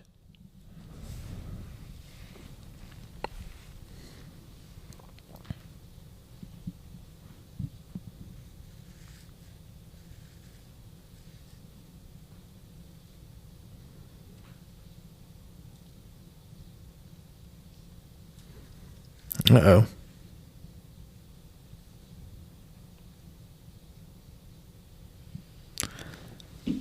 Beating up the whole man.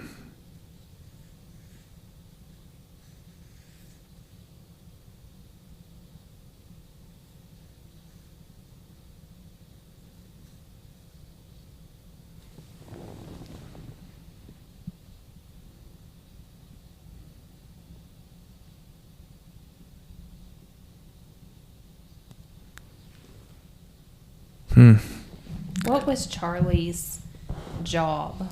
Essentially, he's like the wagon leader.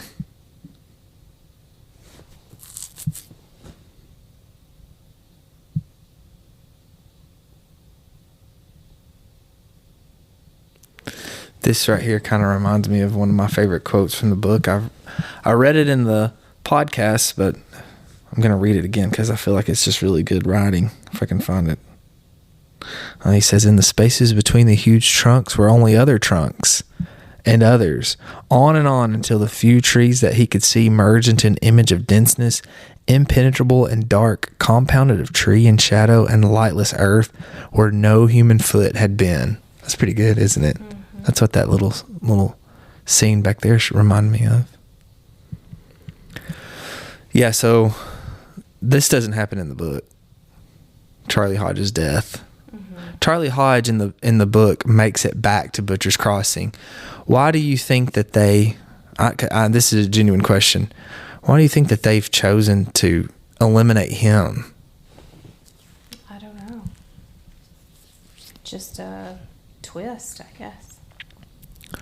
Because if you hadn't read the book, you wouldn't know. Yeah.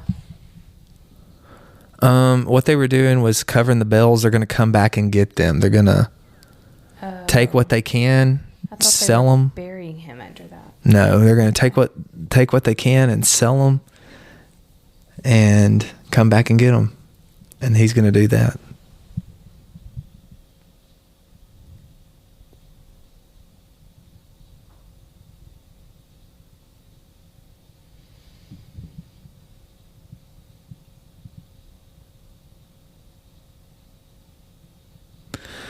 So I think this is interesting too. He's talking about St. Louis. During this time period, St. Louis was kind of like the high society. I mean, what's your show called with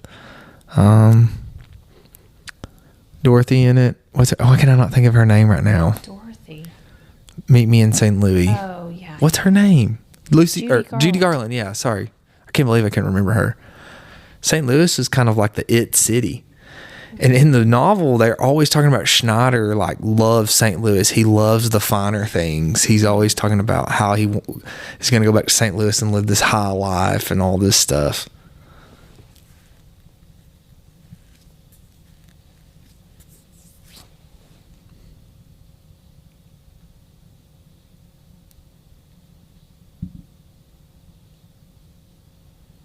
Look at all them buffs. Oh, goodness.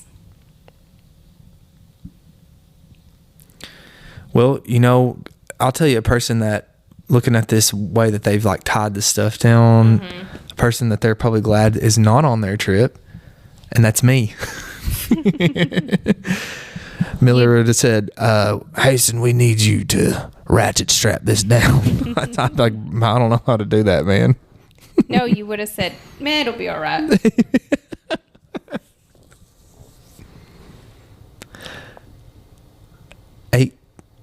$18,000. Good grief. What would that be in today's money? I don't know. That's crazy.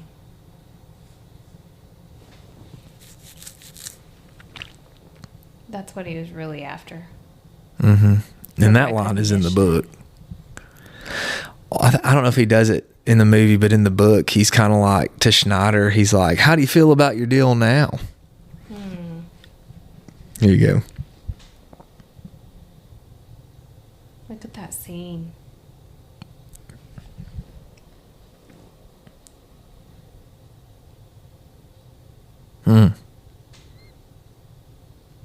Fred Schneider. Old Freddie Schneider. Ooh, I hear it. The wagon creaking. One horse is pulling all that. Oh, I guess it's two, but still. Uh-oh. Oh, boy.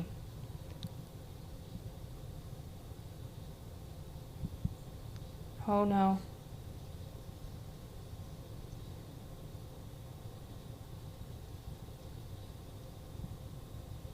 And there it goes. Wow. All that work. Oh, my gosh. Does that happen in the book? In a sense, it happens in the book. Oh. Oh, my gosh. In a sense, it happens in the book. They come to a mountain creek in the book, like the river, and it's swollen over from where the snow is melted. Mm-hmm. And they're having this moment where, like, and that's what I was saying in the book. It talks about how Schneider, it describes him as slithering on his belly up to the river, how he's like turned into this animal. And Will is like bathing and cleansing himself because they're so dirty and nasty and disgusting, and it's like the first like cleansing he's had since they've been through that blizzard. And he's like sunning on this rock, and they hear this log break loose.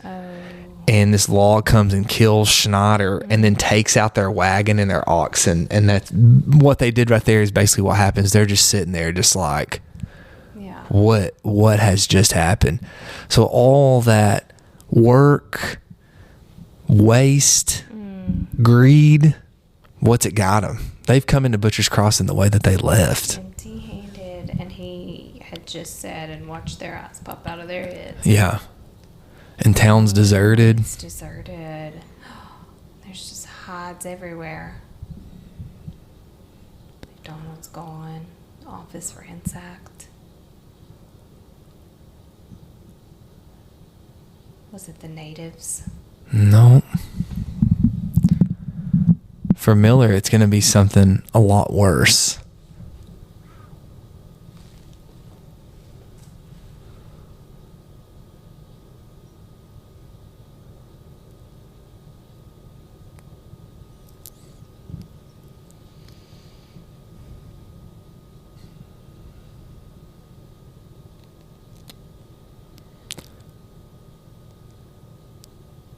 So for those of you, to keep it from getting too quiet, they've come back to town, nobody's there, he's looking for McDonald. This is who he was going to sell his hides to, and he's found him, crouched in the corner, hiding.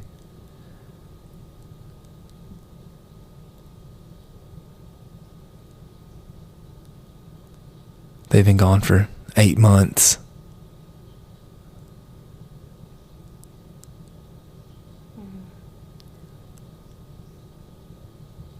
Miller's feeling decently good still. Does he think he's going to get all that back? Well, he's going to go back and get more because remember they left it. But McDonald's laughing at him right now. Did they just leave Schneider? Like, He's dead. what? I thought that was him standing there. No, he fell off the I cliff. guess that was Will standing there. Yeah. Oh, no. Hide business has crashed.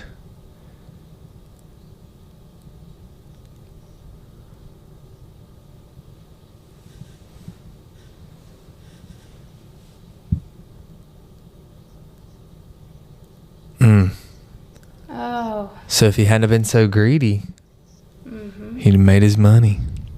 And listen to Schneider.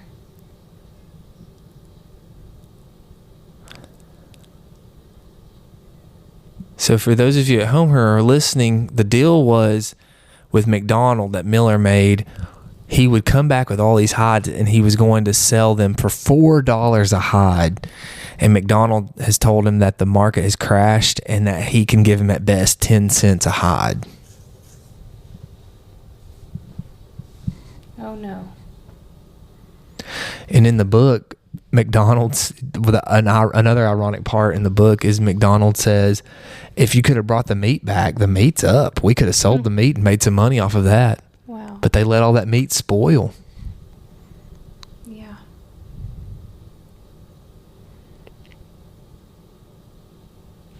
Andrews was the voice of reason here. Andrews. That's right. I was thinking of you saying Williams.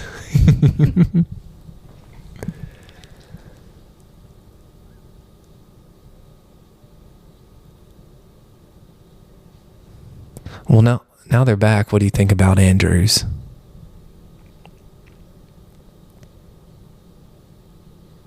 I don't know. Do you mean his transformation? Yeah, I mean, yeah. Do you think he's transformed? Yeah. But I think he's held on to his, core, probably. In the book, he's become more of the leader of the group. They kind of look to him to make bigger decisions, and he's kind of stepping in with Miller. We can't do this. We have to do it this way.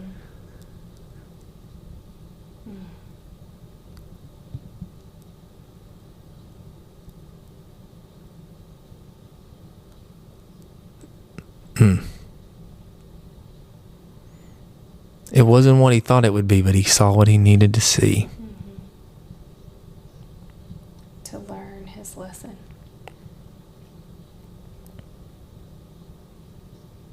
This guy's a good actor too. Yeah, this second time through, it's been a lot better for some reason. I don't know if it's because I'm so far removed from reading the novel, but this has been a lot better the second time through. I've really enjoyed this, actually. Yeah, like, it's not been a bad movie at all.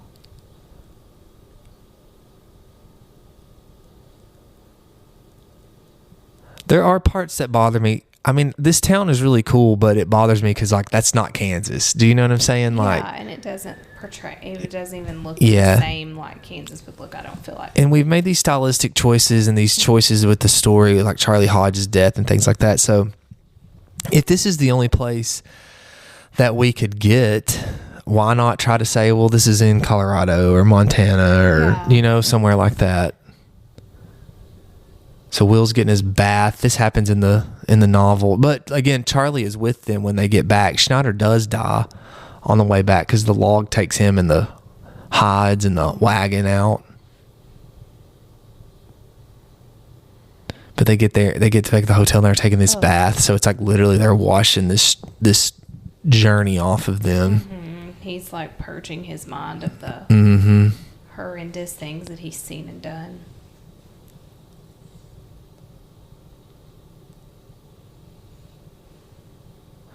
I know that's something that Williams talks about in the novel is just how dirty and nasty they were.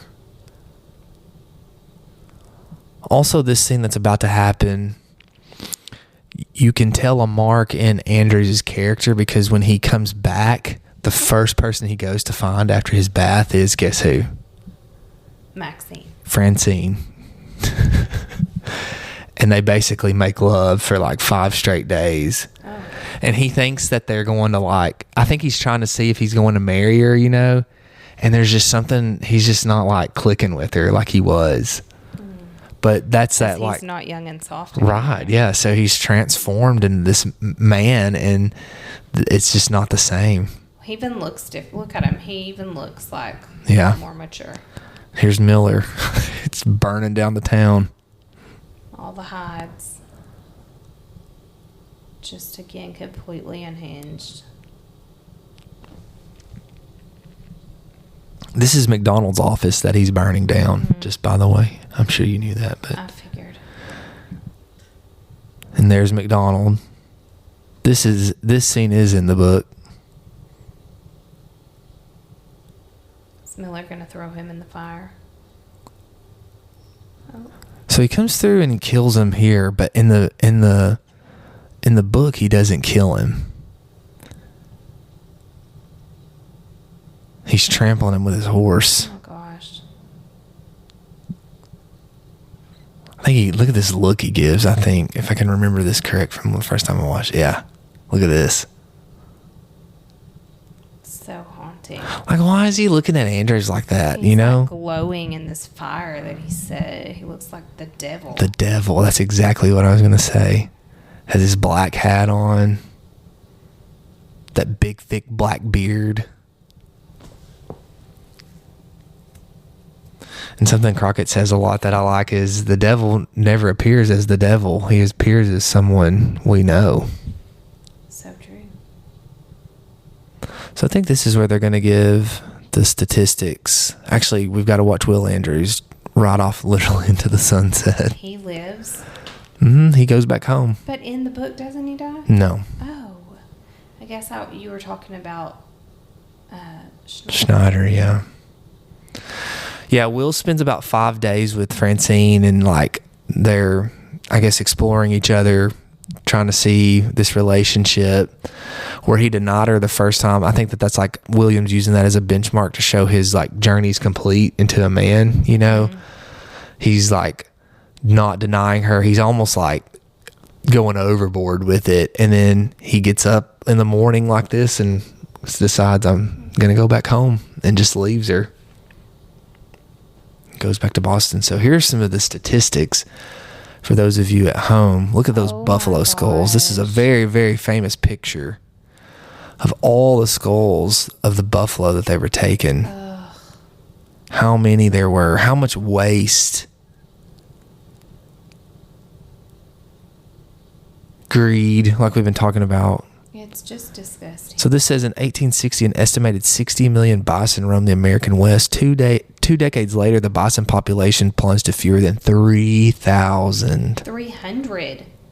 300. I'm sorry. Yes. 300. 300. And today there's about 30,000. Native American tribes have helped conserve the bison population and it's regards as one of the greatest conservation stories of all time. 2016, the bison was named the national mammal. Yeah, from 60 million to 300. That is staggering. Insane.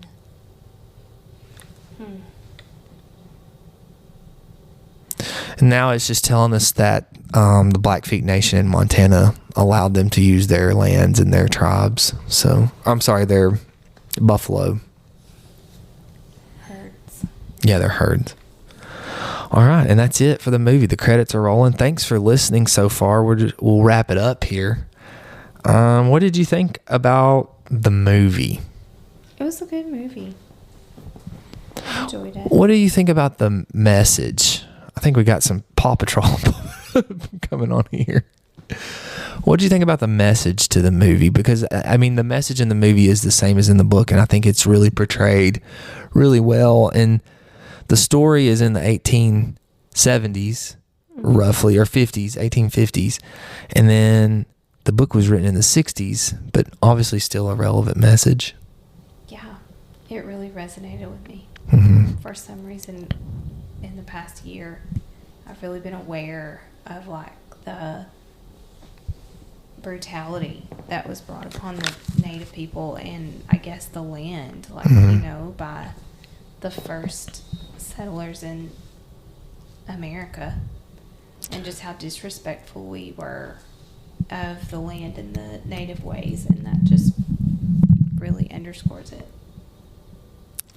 I think too, and not to get political, also, I really do try my best to stay neutral on the show because I want as many people to listen and enjoy these books that choose to, you know, and go through this. But I think about some of the waste that we've been seeing in Washington lately, and that we've been turning our backs on things like the Department of Education and things like that because we say we want to be rich. That's what we keep hearing, you know, America's going to be richer than it's ever been.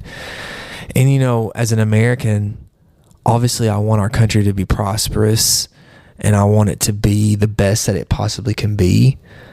But at what price are we turning our back, you know, on some of this stuff? And I think that this is an example of that. Just boils down to greed and how much is too much. And it can go too far, you know? Yeah, definitely. We live in a disposable society. A very disposable society. Okay. Would you buy this on Amazon, or would you rent this on Amazon, or would you find it for free, which we did. It's free on Hulu right now, or would you avoid? I think I would find it for free. Too much animal brutality for me to actually spend money on it. I think that I would rent this on Amazon. I don't think that I would buy it yet, but I'm, like I keep saying, this is my second time through and I have really enjoyed it. It's been a lot of fun. I'm glad that we watched it. As a movie, let's take out the brutality part. As a movie, the acting, the message, the cinematography, 1 to 5 stars, what do you rate it? Probably a 4. It's pretty good. Yeah, it was really good. I was actually really impressed. The acting was really good. I was really impressed. I've never liked Nicolas Cage. He's never been very believable. But you liked him there. Yeah. Yeah. He was really good. The guy that played Schneider was good. He was. Charlie Hodge was good. Yeah. The guy that played McDonald was good. When I first watched this, I literally watched this the night I finished Butcher's Crossing. And so I thought that Will Andrews' character was not very well acted, but watching it back through here, kind of like I'm distanced. I read the book in February, so I watched it in February. He kind of portrayed that innocence pretty, like that naive, pretty good. He was just very like childlike almost. Yeah, and I think he's like very subtle with his transformation. I think that would be easy to overplay.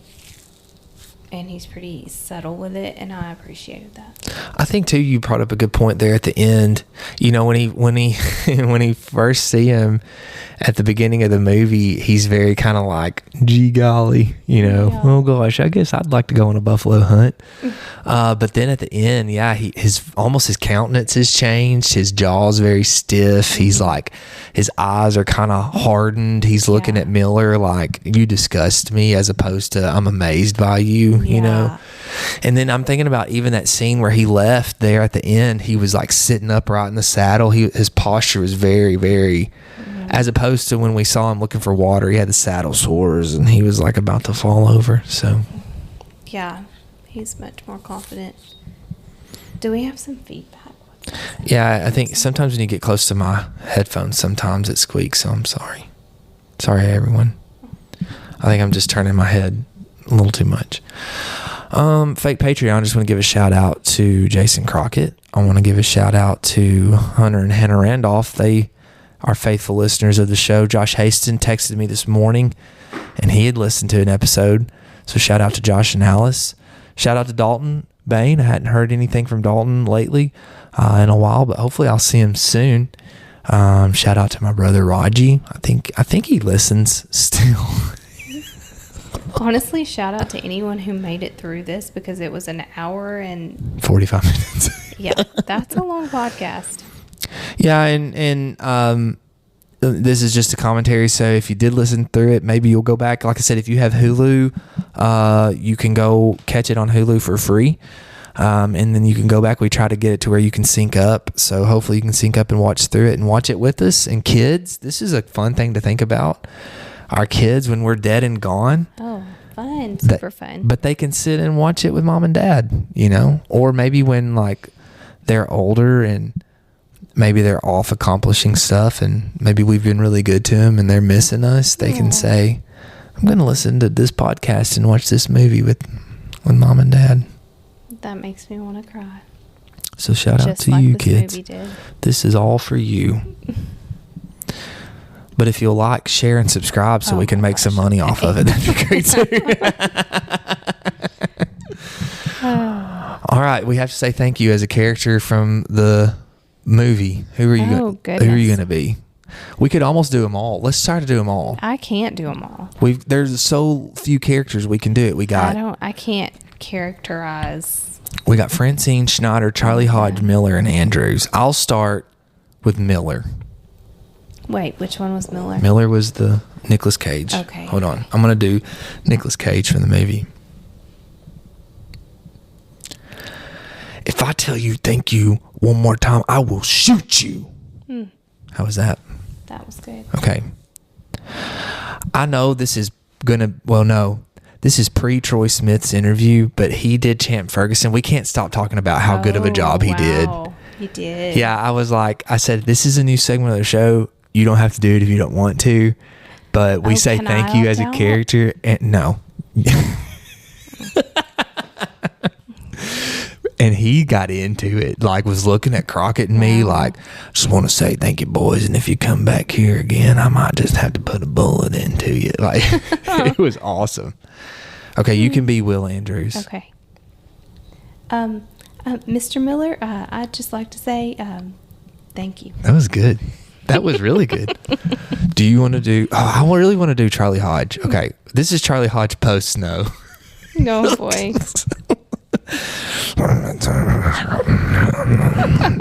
Thank you. Thank you. My God. How was that? That was good. I don't have another one in me. Don't call on me. I'll do Schneider and then you can do Francine. I don't want to. She barely talked. Your hands are so soft. Thank you. How was that? Okay, that was good. You don't want to do Schneider? Too many GDs from Schneider. I know. I was gonna say you'd have to cuss to do Schneider, and I'm not doing it. Don't you do that? Don't you say anything? I wasn't going to. He would say this though. Don't you think it's time for this podcast to end?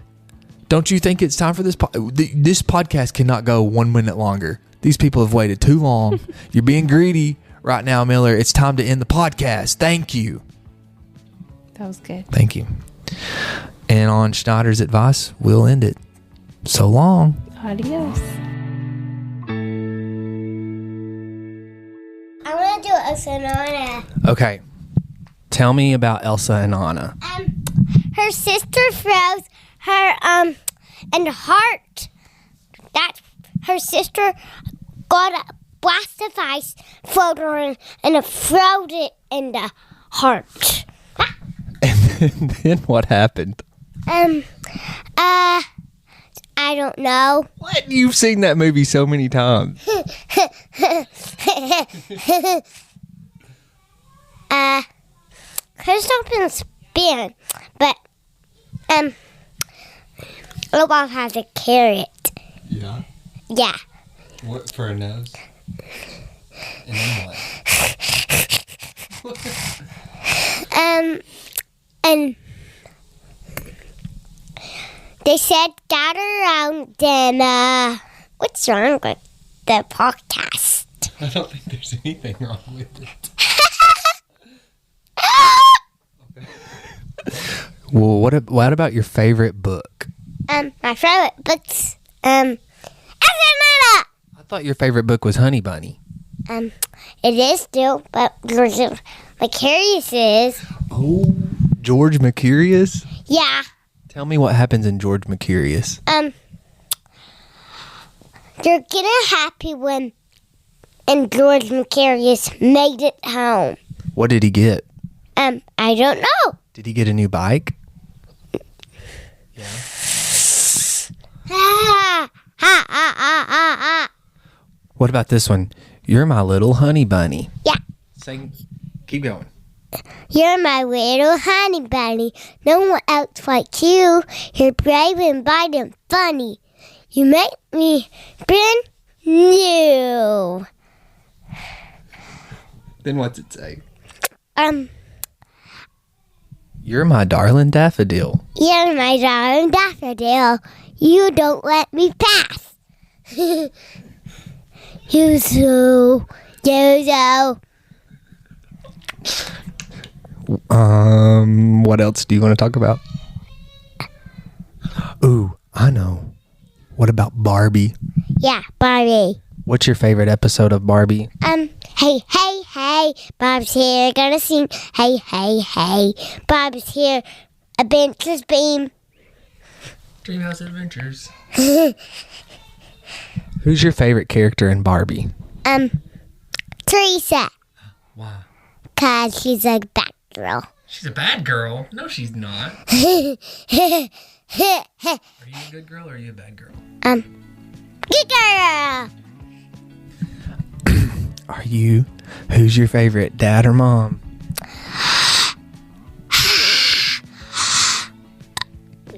What do you say? Excuse me. Who's your favorite, dad or mom?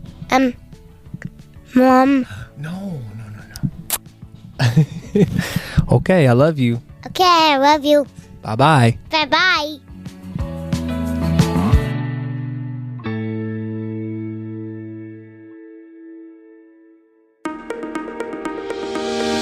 Hey, if you're a fan of good conversations and fresh takes on literature and the kind of school stories that stick with you long after the bell rings, well, I've got a podcast for you. It's called With Honors, and it's where my high school students have taken the microphone, not just to analyze books or talk about our lessons, but to reflect on what we've learned this year, have conversations about what surprised them, how our literature and classroom experiences connect to their real lives. And we talk about everything from symbolism and Poe to the pros and cons of class pets, and all through the voices of smart, curious students who have learned to speak their minds. New episodes drop regularly every week, and every one is a snapshot of what it looks like when students take ownership of their own learning and have a little fun while they're at it. You can find With Honors on Spotify, Apple Podcast, and our YouTube channel, so check them out.